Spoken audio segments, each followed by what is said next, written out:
whatever help we can. African Muslims Agency, empowering, educating, inspiring. Plan your dream holiday with the specialist, World of Travel, as we pride ourselves in offering you the best in Hajj and Umrah. We also offer travel packages to the Middle East, Far East, and many more exotic destinations. Call our professional travel consultants now on 031 20 888 or view our website www.worldoftravel.co.za. Visit us at 44 Crescent Street as memorable journeys begin with World of Travel by Irshad Malik. Straight Talk is proudly sponsored by World of Travel. Serajj Bassa on Radio Al-Ansar. Straight Talk never sounded this good before.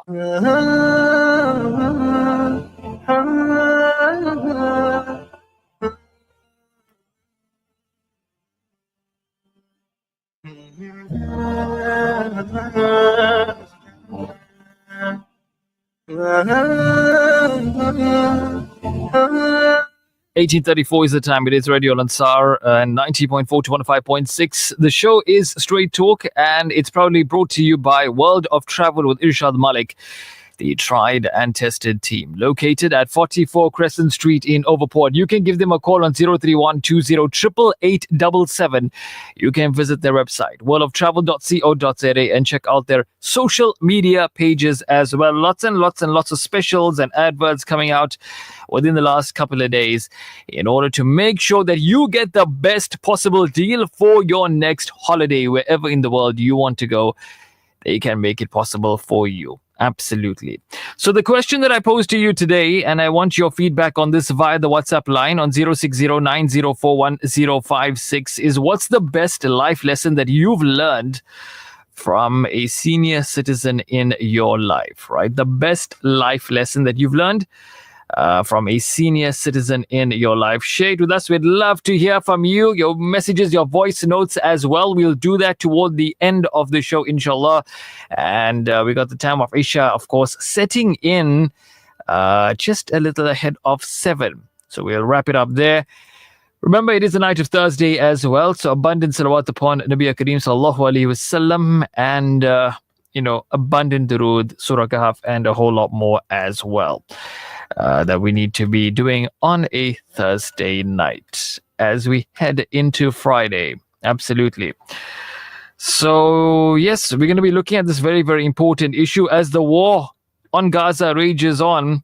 Questions are being raised closer to home about the independence of South African journalism. Now, this is a major thing because when we talk about, journalism and how the genocide is portrayed in the Western world, we know there is a major bias. There is a huge bias in terms of being anti-Palestinian and pro-Israeli, and this is highlighted in Western broadcasters.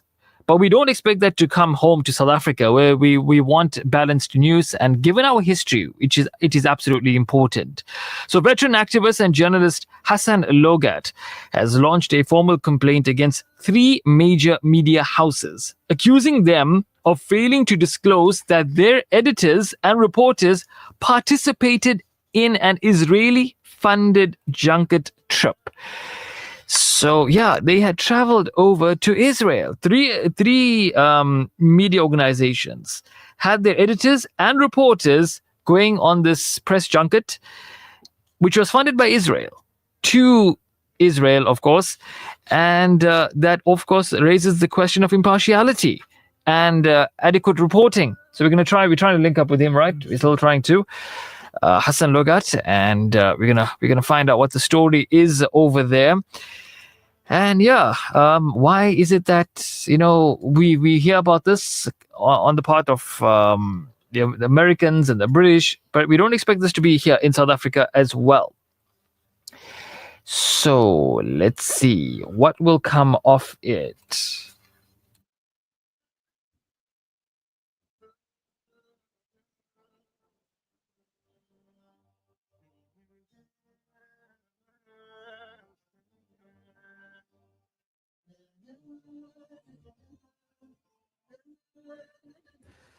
All right, just getting on that interview right there. 18:38 is the time as well on this beautiful Thursday evening. We're also going to be looking at the issue of Gaza. We know what the situation is there on the ground, but we'll pick it up in a bit. Right now, let's come to this interview. And joining us this evening is veteran activist and journalist Hassan Lorgart. Assalamu alaikum wa rahmatullah, and welcome to Straight Talk on Radio Al Ansar. Wa alaikum salam, and thank you for having me. It's a pleasure to have you on, Brother Hassan. Let's begin, by talking about, this whole issue which we find ourselves in. Can you briefly explain, what motivated you to lodge this formal complaint against these three media organizations? Well, I'm an activist, so part of it I do for fun. I keep telling young activists, you got to do it as a long journey. And what the Zionists are doing to Palestinians, largely in the Gaza, but also increasingly in the West Bank, drives me with anger, but I really try to control that. So as I'm saying, it's something that I do okay, and I've set on it. So I try to temper my anger because I think sometimes we feel very useless at what's happening. And I try to turn that into a creative juice. And my sense is that more people should do what they're good at, what they like to do, so that the struggle is going to be long. Palestine is the testing ground for repression, for profits, for greed. And we've got to find that those things are not far away from us. Because in many ways, what we're going to be discussing here today, Palestine is not in Palestine only. Zionism is not only there. They are reinforced at home. And the tactics, the strategies of elite rule happens in our country. And we need to find a way of actually dealing with that. Absolutely. How significant is it that we find that, editors and journalists from these South African media outlets had traveled over to Israel in an Israeli-funded press junket? Given the fact that we always hear about the media bias in the Western world, from the US, from Britain as well, the BBC, CNN, and we know the usual suspects when it comes to that. But we don't expect that to be, the same process to be here in South Africa as well. So how significant is it that we find that given our history, we have people that's supposed to be giving us, delivering, fair and unbiased news, have undertaken such a trip? Listen, it's sad that, just over 30 years ago, we were calling on the world to support us, to support our journalists, such as Tami Mazwai, Joe Tolwe, Jubi Mayat, various people, Amin Ekwaya, who were being harassed for writing truth to power. Largely, they were from the Black Consciousness Movement. So, of course, there were others. Ruth First was killed, in a letter bomb. She was ANC, Communist Party.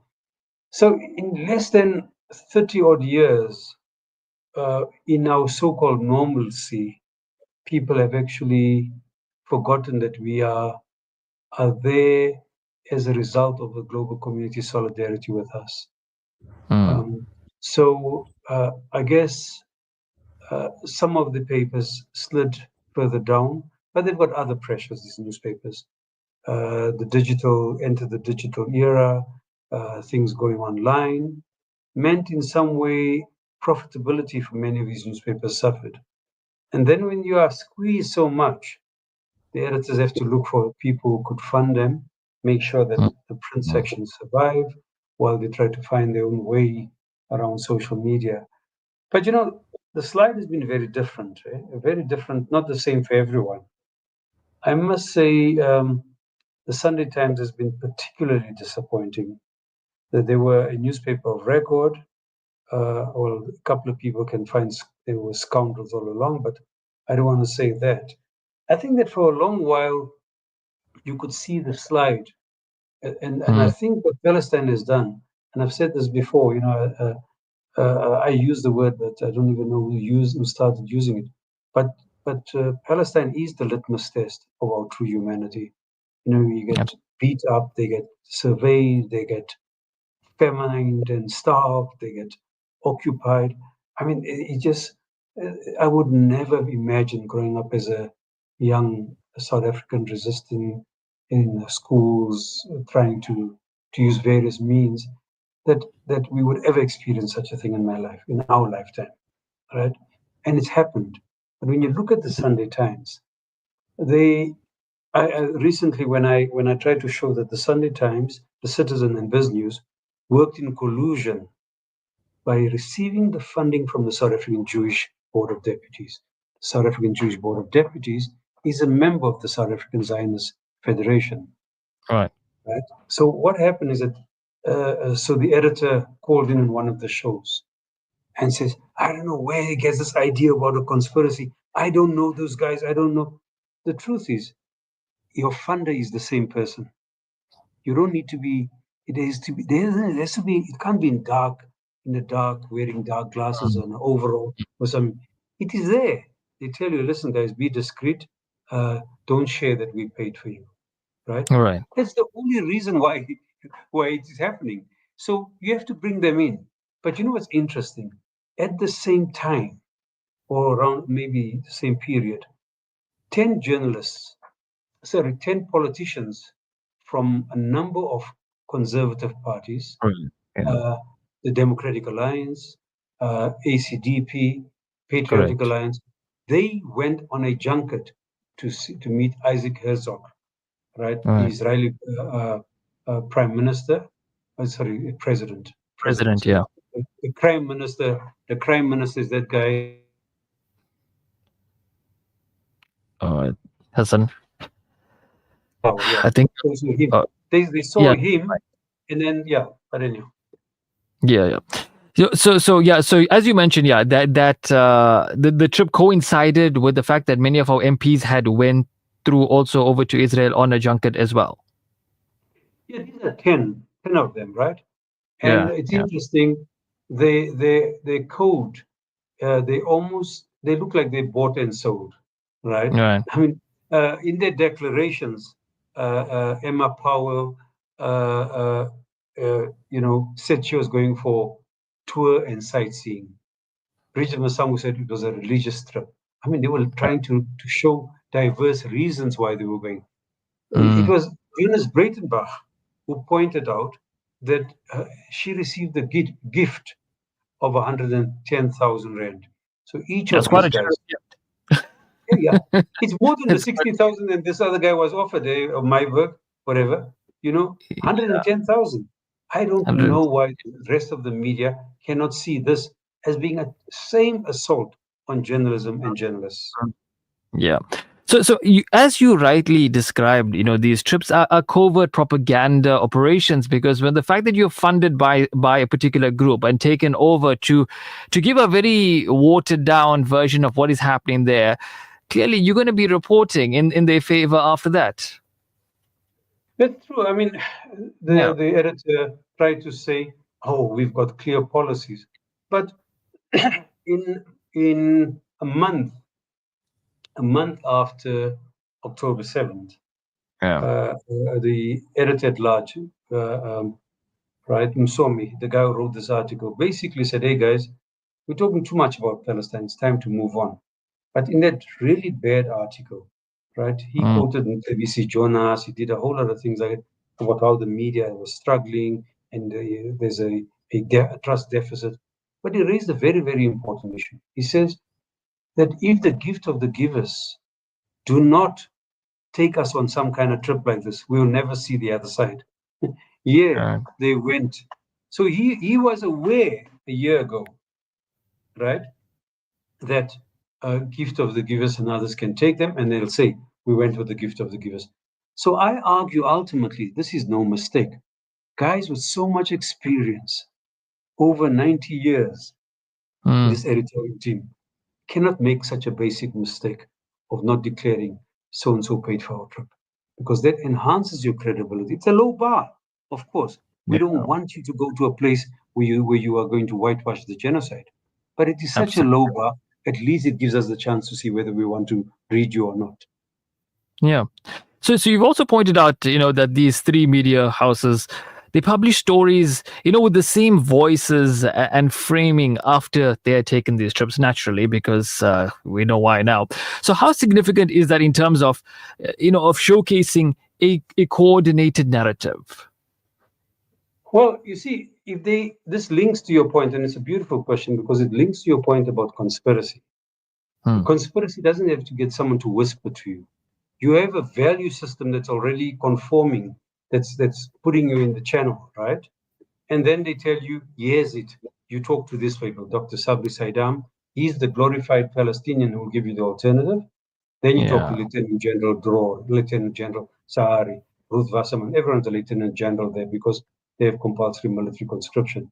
So they have that pool of people that you go to. And I must tell you, while we may be unhappy, the citizens actually have learned a good lesson. And thanks to a listener and activist in KZN who pointed this out to me. What was that? Well, one of these women, they work with the hardwares trying to stop Zionist infiltration into the business community. So it's a lady from KZN. She basically wrote to them to say, listen, we've read that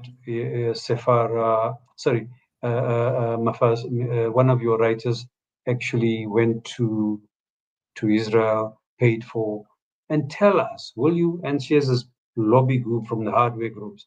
She tell us, can you make a commitment that you will not do this again, right? And she asked very, very detailed questions. I'd hope one of the days that this mom and sister will come out. So they replied to her, our statement is as follows. I'd like to follow it up with a full staff meeting so we can explain to our staff. But this is what they wrote. The citizen will no longer send anyone on a sponsored trip to Israel. This is because these trips, being stage managed and carefully curated, deliberately only portray one side of the story.